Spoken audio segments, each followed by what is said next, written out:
Chers frères et sœurs, nous sommes au 6e prêche et au dernier prêche dans cette série que nous avons réservée à la méditation d'un passage coranique de Surat Al-Imran, où Allah Azza wa Jal parle de la récompense qu'il a apprêtée à ceux qui s'élancent et qui se hâtent vers une demande de pardon et qui se hâtent vers un paradis aussi large que les cieux et la terre. Dans les versets que nous avions déjà médités, Allah Azza wa Jal parle des caractéristiques de ces pieux qui peuvent mériter de cette largesse divine. Ceux qui dépensent dans la facilité ainsi que dans l'adversité. Ceux qui dominent leur rage. Ceux qui pardonnent aux gens. Et Dieu aime les bienfaisants. Ensuite, Allah Azza wa Jal dit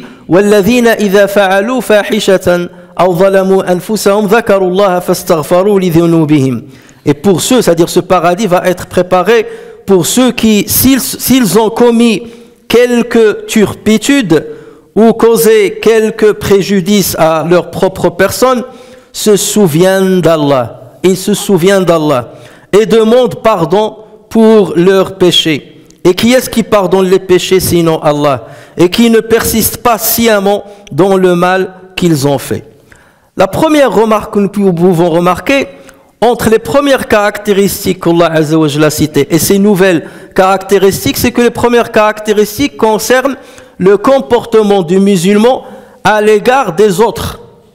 Lorsqu'il a parlé de dépenser dans la facilité et dans l'adversité, ça c'est un comportement envers les autres, envers les pauvres, envers les nécessiteux. Lorsqu'on domine la rage, ça c'est un comportement envers les autres pour qu'on ne leur fasse pas du mal, pour qu'on ne se venge pas d'eux. Lorsqu'on pardonne à autrui, ça aussi, ça concerne un comportement envers les autres. Alors que ici, Allah Azza wa Jal, il parle du comportement de la personne par rapport à Allah Azza wa Jal. Ce comportement qui le pousse à demander pardon à Allah Azza wa Jal sur tous les péchés qu'il a commis. Qu'il s'agisse des turpitudes ou qu'il s'agisse de certaines transgressions qu'il a commis vis-à-vis de lui-même. Donc vous voyez que on aurait pu s'attendre à ce que ces pieux, à ce qu'Allah Azza wa Jal commence déjà par leur devoir vis-à-vis d'Allah Azza wa Jal. Mais il a commencé déjà par parler du devoir vis-à-vis des êtres humains. Pourquoi? Parce que tant qu'un être humain ne te pardonne pas une transgression ou une injustice de ta part, Allah Azza wa Jal ne te la pardonnerait pas. Parce que c'est un problème entre toi et l'être humain. Donc il faut commencer par là. Alors que s'agissant de tes manquements vis-à-vis d'Allah Azza wa Jal ou de tes péchés vis-à-vis d'Allah Azza wa Jal, cela, Allah Azza wa Jal est enclin à les pardonner. Il suffit seulement que tu t'adresses avec lui avec sincérité, que tu lui demandes pardon. Donc il a commencé par ce qui est lourd, par ce qui risque de peser lourd pour le croyant le jour du jugement. C'est ses péchés vis-à-vis des autres, c'est ses manquements vis-à-vis des autres. Et ce n'est que par la suite qu'il a parlé de ses droits, c'est-à-dire des devoirs du croyant vis-à-vis d'Allah Azza wa Jal, tels que la demande du pardon. La deuxième chose qu'on peut remarquer dans ce passage, c'est que Allah Azza wa Jal, au départ, il parle des pieux, de ceux qui sont en avance dans l'accomplissement des bonnes œuvres. Lorsque quelqu'un dépense dans la facilité et dans l'adversité, ça fait partie des gens qui sont pieux, de ceux qui se sont bien élancés vers Allah Azza wa Jal, parce qu'il n'est pas obligé de dépenser dans l'adversité. Dans la facilité, on peut le comprendre, mais dans l'adversité, non. Lorsqu'il domine sa rage, alors que la rage-là est justifiée, il n'est pas obligé de la dominer. On a le droit de se mettre en colère devant une injustice. Donc là, ça veut dire que c'est quelqu'un qui est très en avance au niveau de ses bonnes œuvres. Et lorsqu'il parle de pardonner à l'autre alors qu'il nous a commis un tort, là aussi la personne n'est pas obligée de pardonner à quelqu'un qui lui a fait du mal. Mais malgré cela, parce qu'il s'attend à la récompense divine, il a fait ce geste-là, qui n'est pas une obligation, mais c'est une exhortation de la part de Dieu. Donc là, ce sont des gens qui sont quelque part loin des péchés, parce qu'ils accomplissent des bonnes œuvres. Mais dans la deuxième partie, il parle de ceux qui sont noyés dans leurs péchés. Parce qu'il dit وَالَّذِينَ إِذَا فَعَلُوا فَاحِشَةً, et ceux qui, lorsqu'ils commettent une quelconque turpitude, أَوْ ظَلَمُوا أَنفُسَهُمْ, ou ils commettent une injustice vis-à-vis de leur propre personne, ذَكَرُوا اللَّهِ, ils se souviennent d'Allah et ils demandent pardon pour leurs péchés. Autrement dit, Allah Azza wa Jal donne l'espoir, même aux gens qui sont loin de l'obéissance, même aux gens qui sont noyés dans le péché. Il leur dit, vous avez toujours le temps de rejoindre le peloton, de rejoindre ceux qui se sont élancés, de rejoindre les pieux. Et même si votre ardoise est bien remplie, est bien garnie par les péchés, il vous suffit d'une simple chose pour l'effacer. C'est que vous mentionnez Dieu, vous vous souvenez de Dieu et vous lui demandez sincèrement pardon sur ces péchés-là. Et l'ardoise sera effacée et vous serez à la même ligne. Vous serez à la même ligne que les pieux qui vous ont déjà devancé. Et ce passage-là donne de l'espoir pour n'importe quel croyant, quel que soit son égarement et quel que soit le mal qu'il a commis.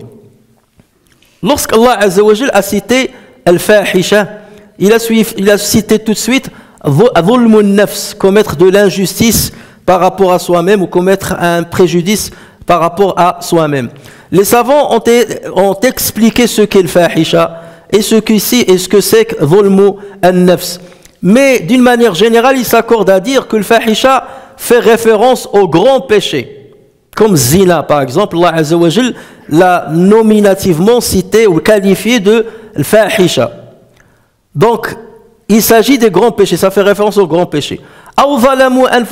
Ça fait partie aux autres péchés qui n'ont pas atteint une gravité telle qu'ils fassent partie des grands péchés, des péchés capitaux.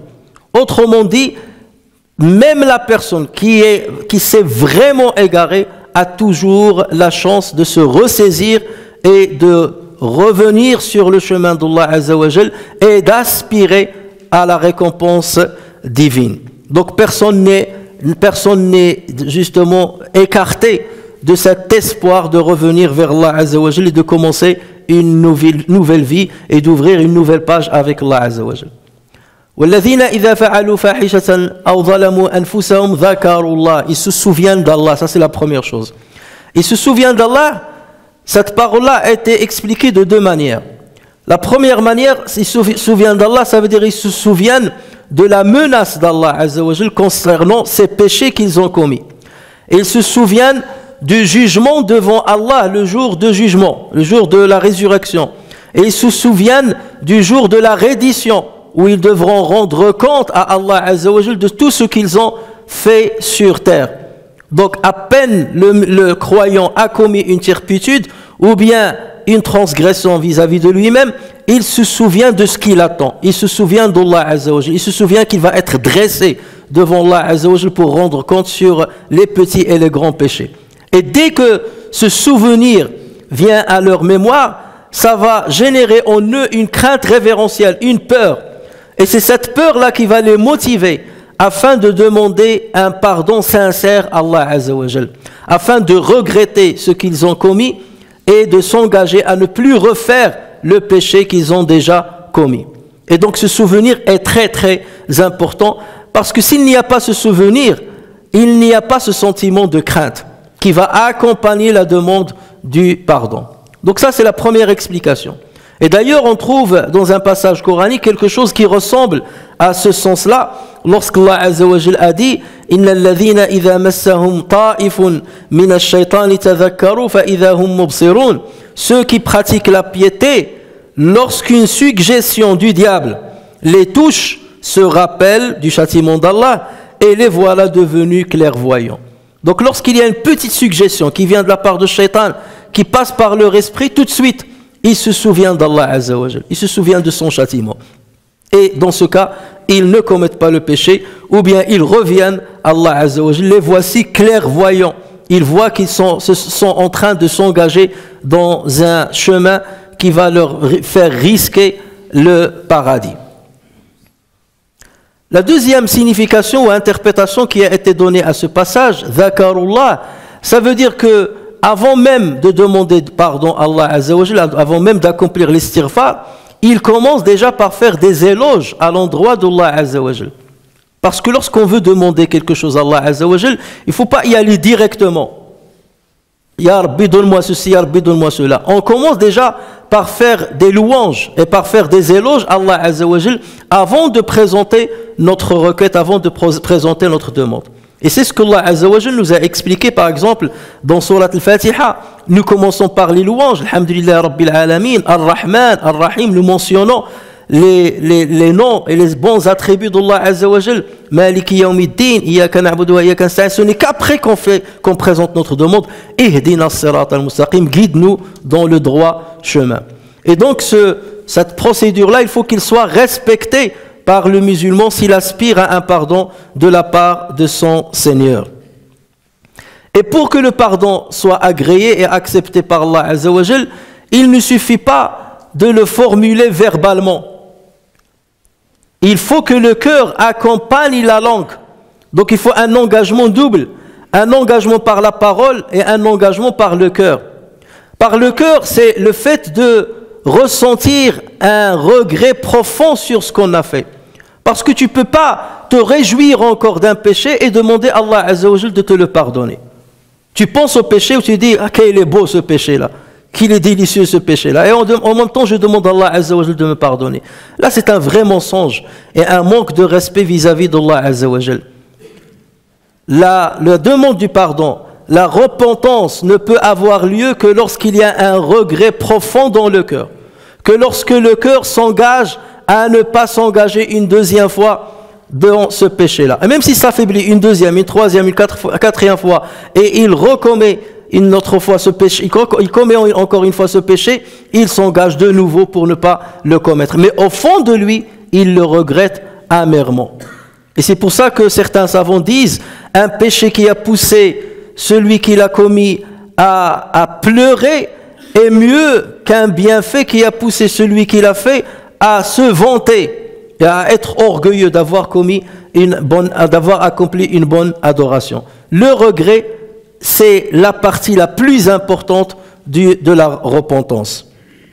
Et c'est pour cela que l'imam Al-Qurtubi rahimahullah dit, celui qui dit astaghfirullah par la langue, alors que son cœur persiste et insiste à commettre le péché, alors sa demande de pardon nécessite une nouvelle demande de pardon. Ça veut dire qu'il doit demander pardon à Dieu d'avoir formulé un pardon qui n'est pas à la hauteur. Et c'est ce que disait le Hassan al-Basri rahimahullah. Il disait, notre istighfar a besoin d'un istighfar. Notre demande de pardon à Allah nécessite une demande de pardon. Parce qu'il y a toujours un manquement dans notre demande de pardon. On triche dans notre demande de pardon. On ment dans notre demande de pardon.